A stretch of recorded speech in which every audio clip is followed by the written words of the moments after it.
ஒரு ஆம்புடேஷன் இதனால் வருதுன்னா அது ப்ரிவென்ட் பண்ணக்கூடிய ஒரு ஆம்புடேஷன். ஸோ வந்து பார்த்திங்கன்னா அந்த அவேர்னஸ் இல்லாததுனால நிறைய பேர் வந்து ஆம்புடேஷன் ஸ்டேஜுக்கு போகும்போது ஊனமாயிடுறாங்க. இதை நம்ம தடுக்கிறது தான் வந்து டயபெட்டிக் ஃபுட்டுக்குன்ட்டு ஒரு ஸ்பெஷலைஸ்டு கேர் கொடுக்குறோம் நம்ம. அது இல்லாமல் போடியாட்ரியில் வேறு டயபெட்டிக் ஃபுட்டு இல்லாமல் வேறு என்ன கண்டிஷன் அப்படின்னாக்கா குதிகால் வலி, அதாவது பிளான்டார் ஃபெசைட்டிஸ் இல்லை கால்கேனியல் ஸ்பர்ன்ற கண்டிஷன்ஸு. அது இல்லாமல் விரலெல்லாம் மடங்கியிருக்கும், கிளாட்டோ ஹேமர் டோ அப்படின்னு சொல்லுவாங்க. இந்த புனியன்னு சொல்லுவாங்க, கட்டை விரல் மடங்கியிருக்கும் உங்களுக்கு. அது இல்லாமல் நகத்தில் வர ப்ராப்ளம், குழி நகம்னு சொல்லுவாங்க, அதாவது இன்க்ரோன் டோனைல். நகத்தில் வர பூஞ்சைகள், ஃபங்கல் டோனைல் இன்ஃபெக்ஷனு, விரலுக்கு இடையில் வர ஃபங்கஸ்ஸு இன்ஃபெக்ஷனு. ஸோ இது போல் வந்து கால், பாதம், கணுக்கால் இது சம்மந்தப்பட்ட எல்லா ப்ராப்ளத்தையும் டீல் பண்ணுறது தான் இந்த போடியாட்ரிக் சர்ஜனோட வேலை. இது என்ன மாதிரியான ட்ரீட்மெண்ட் இருக்கும் சார்? லைக் ஃபார் எக்ஸாம்பிள் இப்போ கால்குலஸ் பரனா வளர்ந்துருக்கும் ஒரு எலும்பு, பிளான்டாஃபிஷனா குதிக்கால் வலி இருக்கும், புனி என்ன அந்த விரல் இந்த இடத்துல போயிட்டு ஒரு பக்கமாக இருக்கும் அந்த விரல், இதுக்கு மெட்டடாசல்ஜனா அந்த கீழே மட்டும் ஒரு இடத்துல பர்டிகுலர். இப்போ இந்த மாதிரியான கண்டிஷனுக்கு என்ன மாதிரியான ட்ரீட்மெண்ட் நீங்கள் தரீங்க சார்? ஓகே, ஸோ இதுக்கு வந்து பார்த்தீங்கன்னாக்கா ஒரு டிஃப்ரெண்ட் லெவலில் வந்து ட்ரீட்மெண்ட் இருக்குது. சாருமே வந்து பார்த்தீங்கன்னாக்கா இதில் கோர் நாலேஜ் இருக்கிறதுனால அவருக்குமே இதை பற்றி ஐடியாஸ்லாம் நிறையா இருக்கும். ஸோ இந்த பிளான்டார் ஃபெசிட்டிஸில் ஆரம்ப கட்டத்தில் வந்து நல்ல ஒரு சிவியர் ஸ்ட்ராங் பெயின் வந்து பார்த்திங்கன்னா காலை அதிகாலையில் தூங்கி எந்திரிச்சதுக்கப்புறம் காலை கீழே வைக்கும்போது நல்ல ஷார்ப் பெயின் இருக்கும் குதிகாலில்.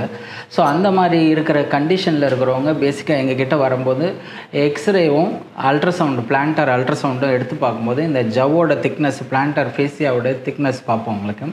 கூடவே அந்த கால்கேனியல் ஸ்பர் இருக்கா அப்படின்றதையும் ஐடென்டிஃபை பண்ணிவிட்டு பேசிக்காக நாங்களுமே வந்து சாரோட ஒப்பீனியன் ஆள் மாதிரி ஒப்பீனியனை கேட்டுட்டு ஃபிசியோதெரபிஸ்டோட ஹெல்ப்போட ஃபிசியோதெரப்பி தான் ஃபஸ்ட் நம்ம அவங்களுக்கு சஜஸ்ட் பண்ணுவோம். அது கூடவே பார்த்திங்கனாக்கா அவங்களுக்கான கம்ஃபர்டபுள் கஸ்டமைஸ்டு இன்சோல் ஃபுட்வேரை மேக் பண்ணி கொடுப்போம். ஸோ தட் அவங்க பாதத்துக்கு வளைவை சப்போர்ட் பண்ண மாதிரி ஃபுட்வேர்ஸ் கொடுப்போம். அடுத்த ஸ்டேஜ் போகும்போது பார்த்திங்கனாக்கா அவங்களுடைய ரத்தத்தில் ஒரு பகுதியை பிஆர்பின்னு சொல்லுவோம், அவங்களுடைய ரத்த அணுக்களில் பிளேட்லெட் ரிச் பிளாஸ்மாவை மட்டும் சுத்திகரித்து பிரித்து எடுத்து அந்த குதிகாலில் இன்ஜெக்ட் பண்ணும்போது அது சரியாகும். கூடவே பார்த்திங்கன்னா ரொம்ப வாக் பண்ணுறவங்களுக்கு கொஞ்சம் வாக்கிங்கை டெம்பரவரியாக ரெஸ்ட்ரிக்ட் பண்ணுறதுக்கும் அட்வைஸ் பண்ணுவோம். படி ஏறுறவங்களுக்கு அந்த மாதிரி ஹெவி ஒர்க்கு பண்ணுறவங்களெலாம் வந்து கொஞ்சம் அவங்களுடைய ஒர்க்கை லிமிட் பண்ணாங்கனாக்கா சீக்கிரமாகவே சரியாயிடும். Super sir. இப்போ நாங்கள் வந்து ஸ்கூலுக்கு போகிறேன் சார், கெஸ்ட் லெக்சர் போகிறேன். அங்கே பார்த்தீங்கன்னா குழந்தைங்க ஒரு 10 குழந்தைங்க பார்த்தீங்கன்னா 5 குழந்தைங்க ப்ளஸ் பிளானஸ், அதான் அது ஃப்ளாட் ஃபுட் இருக்குது. அவங்களுக்கு ஏதாவது நீங்கள் அட்வைஸ் பண்ணுறீங்களா? சரி, எல்லாம் நான் இப்போ கெஸ்ட் லெக்சர் போகிற எங்கே பார்த்தாலும் பெரியவங்க சின்னவங்க இருக்குது. ஒரு ரிசர்ச் ஒன்று பார்த்தேன், நீங்கள் எவ்வளோ ஃப்ளாட் ஃபுட் தான் ஆங்கிளோட ஸ்டெபிலிட்டி கம்மியாக இருக்கும் அப்படின்னு ஒரு ஆர்டிகல் ப்ரூவ் பண்ணுறாங்க அவங்களோட. ஆனால் இப்போ ஒரு பேர் என்னப்பா ரன்னர் ஹுசைன் போல்ட், அவரே ஃப்ளாட் போட்டுருந்தாங்க. பட் அவர் இந்த அளவுக்கு ஓடி பர்ஃபார்ம் பண்ணுறாங்க. ஸோ அவங்களுக்கு ஏதாவது ஸ்கூலில் இருக்கவங்களுக்கு ஏதாவது அட்வைஸ் பண்ணுறீங்களா சார்? இந்த மாதிரி ஸ்கூலில் இந்த மாதிரி சின்னதாக ஏதாவது பண்ணுங்கள், உங்களுக்கு ஃப்ளாட் ஃபுட் ஓவர் கம் பண்ணலாம் அப்படின்னு நீங்கள் ஏதாவது சஜஸ்ட் பண்ணுறீங்களா? ஓகே சார், ஃப்ளாட் ஃபுட் வந்து நீங்கள் சொன்ன மாதிரி பிறவியிலேருந்தே பரம்பரையாக வந்து பார்த்திங்கன்னா ஒரு 10% ஆட்களுக்கு வரலாம் உங்களுக்கு. ஆஸ் சச் அவங்க நார்மலான ரொட்டீன் ஆக்டிவிட்டீஸ் பண்ணுறதுக்கு அவங்களுக்கு எந்த ப்ராப்ளமும் இருக்காது உங்களுக்கு. அதுவே பார்த்திங்கனாக்கா அவங்க ஒரு பரதநாட்டியம் டான்ஸரு, டோ டிப்பில் நிற்க வேண்டிய மூமெண்ட்ஸ் இருக்குது, அவங்க வந்து ஒரு ஃபுட்பால் பிளேயரு, அடிக்கடி காலை வச்சு அவங்க டேப் பண்ணணும், இந்த மாதிரி அடிஷ்னல் ஸ்ட்ரெயின் இருக்கிற ஆக்டிவிட்டீஸ் பண்ணும்போது டெஃபினட்டாக ஃப்ளாட் ஃபுட் வந்து அவங்களுக்கு ஒரு டிஃபிகல்ட்டியை கொடுக்கலாம் அவங்களுக்கு. அந்த ஃப்ளாட் ஃபுட் வந்து இயல்பாகவே வந்து நம்ம குதிகாலில் இருக்கிற ஆர்ச் வந்து நம்ம உடம்போட வெயிட்டை தாங்கிறதுக்கும் நம்மளுடைய ப்ரொபல்சன் அடுத்தடுத்த ஸ்டெப்பு எடுத்து வைக்கிறதுக்கும் ஈஸியாக இருக்கும். அது ஃப்ளாட் ஆகும்போது டெஃபினட்டாக இந்த டிஃபிகல்ட்டிஸ் ஃபேஸ் பண்ணலாம்.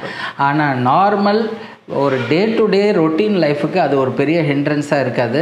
நிறைய பேருக்கு வந்து அவங்களுக்கு ஃப்ளாட் ஃபுட் இருக்குன்றதை தெரியாமே அவங்க லைஃபையே வந்து கம்ப்ளீட் பண்ணிடுவாங்க அவங்களுக்கு.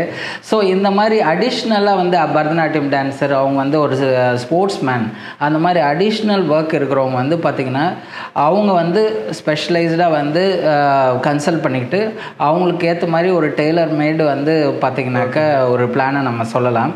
ஃப்ளாட் ஃபுட் ஒரு குழந்தை ஸ்கூலில் நான் சொன்னேன் உள்ள ரேண்டமாக அசஸ் பண்ணும்போது ஃப்ளாட் ஃபுட் இருந்தது. அந்த குழந்தைட்டு நான் சொன்னேன் இந்த மாதிரி உங்களுக்கு ஃப்ளாட் ஃபுட் மாதிரி இருக்குமா, காலில் கொஞ்சம் ஆர்ச் எக்ஸசைஸ்லாம் நான் சொல்லிக்கிறேன் செய்யுங்கன்னு சொல்லி ஸ்கூலில் கெஸ்ட் லெக்சர் சொன்னோம். வீட்டில் போயிட்டு எனக்கு குதிக்கால் ஏதோ பிரச்சனை இருக்குன்னு சொன்னாங்கன்னு சொல்லிட்டு அவங்க அப்பாட்ட சொன்னேன். எனக்கு அப்படி தான் இருக்குது, அம்மா உனக்கு அப்படி தான் இருக்குது, இன்னும் வித்தியாசம் ஏதோ சொல்லியிருக்காங்க சொல்லிட்டு அதுதான் அது பரம்பரையாக வரும்னு சொல்கிறது. ஆனால் யாருக்கு அதனால் வந்து வலி வரும்னு சொல்ல முடியாது. நீங்கள் சொன்ன மாதிரி ஃப்ளாட் ஃபுட் இருக்கிறவங்களுக்கு இந்த பொனியன் ப்ராப்ளம் சேர்த்து பார்க்குறோம், குதிகால் ப்ராப்ளம், பிளான்டர் ஃபேசிட்டிஸை சேர்த்து பார்க்குறோம், அந்த கணுக்கால் சுற்றி வலி வர்றதை பார்க்குறோம். அவங்களுக்கு அவங்க ஓவர் வெயிட் கெயின் பண்ணும்போது இதெல்லாம் வந்து ஒரு ஏஜுக்கு மேலே வெயிட் கெயின் பண்ணும்போது இதெல்லாம் கொஞ்சம் அவங்களுக்கு தெரிய வருது. இல்லை வந்து ஹை இம்பேக்ட் ஆக்டிவிட்டீஸ் பண்ணும்போது தெரிய வருது அவங்களுக்கு. அவங்களுக்கு பார்த்தீங்கன்னாக்கா முடிஞ்ச அளவுக்கு பார்த்தீங்கன்னா ஃபிசியோதெரப்பி நீங்கள் சொன்ன மாதிரி பார்த்தீங்கன்னாக்கா ஃபுட்டுக்கு வந்து அந்த foot doming exercise, toes playing exercise, இந்த மாதிரி வந்து